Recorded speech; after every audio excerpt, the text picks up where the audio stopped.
We are gathered here to honor the life of Thane Kreos. Thane touched each of our lives in different ways. The Counselor knew him as a hero. The Normandy's crew knew him as a brother in arms, and others as a father, devoted to his son.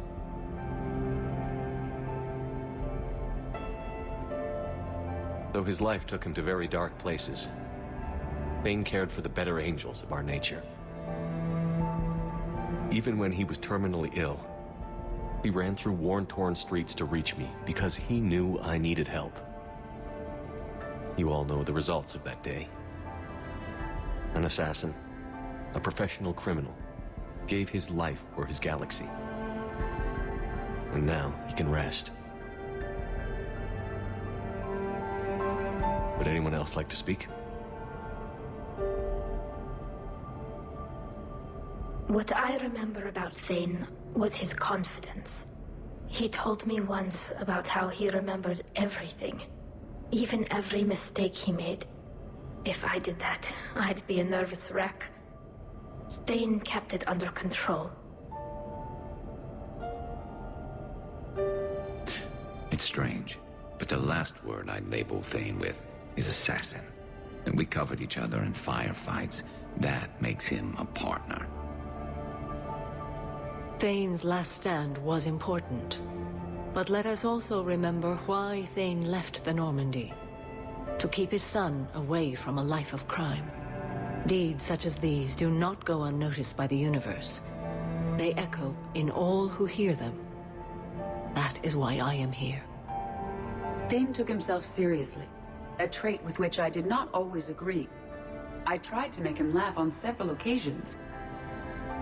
But what I interpreted as a lack of humor was masking a great effort. Thane was turning his life around, in a way few organics do. The day Thane came onto the Normandy, all Kelly and I knew about him was that he could probably kill us all with a ballpoint pen. But after you got to know him, there wasn't any reason to be afraid. He let you know where you stood. Kolyat, do you,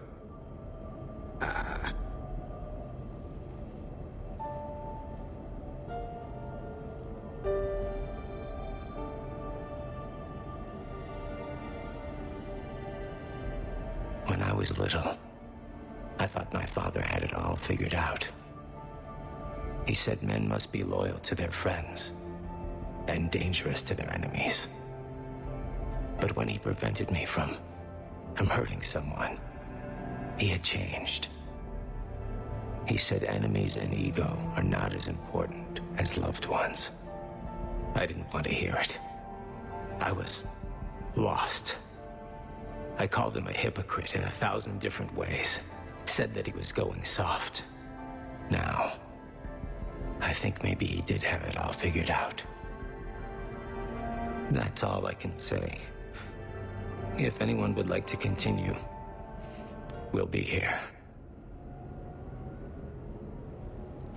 Looks like people are starting to clear out. Commander, thank you for holding this event. In time, it will be a good memory.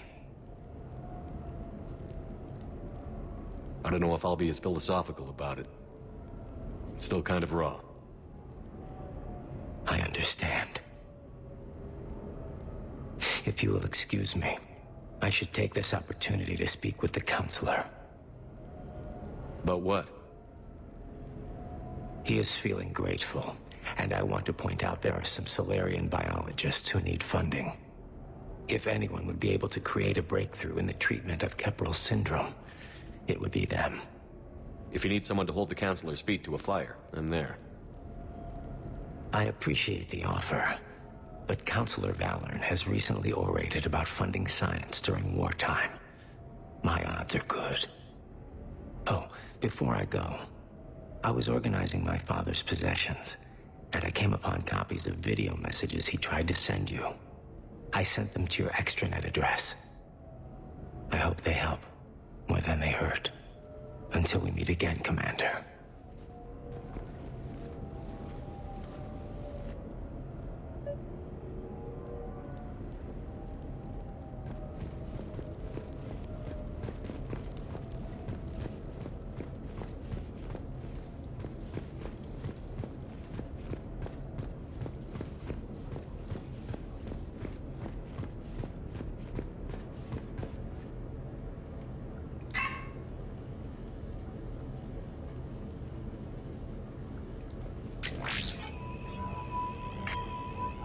Shepard, I suppose I should thank you for my freedom.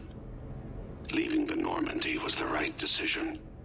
It was saddening to see our crew go their separate ways, but it is better than answering questions in an Alliance interrogation room. I hope this message finds you well. As for me, I have moved into an apartment on the Citadel not far from Kolyat.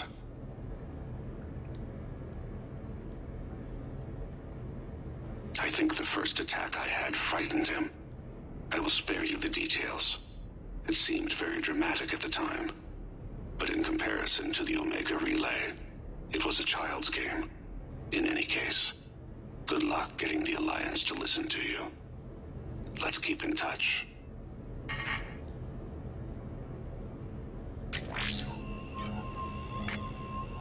Shepard, if you sent a message back, I didn't get it. I suppose communications from someone of my reputation would be restricted. The irony is, I am a danger to no one these days.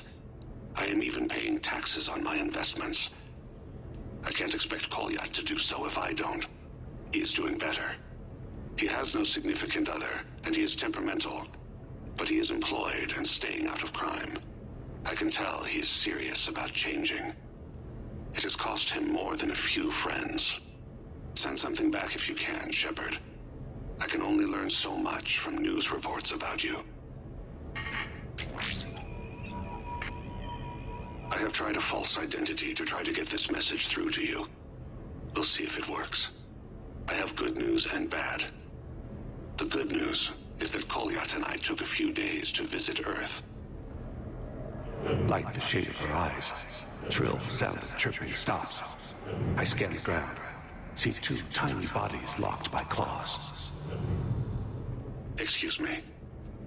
As I was saying, we saw a beautiful sunset in New Mexico, and a scorpion eating a cricket. I wish you could have joined us. The bad news is, I fainted and struck my head. Kolyat has convinced me to stay at Huerta Memorial on the Citadel. I will be there from now on. I still don't want to die in a hospital, but it's where the doctors are. And Kolyat.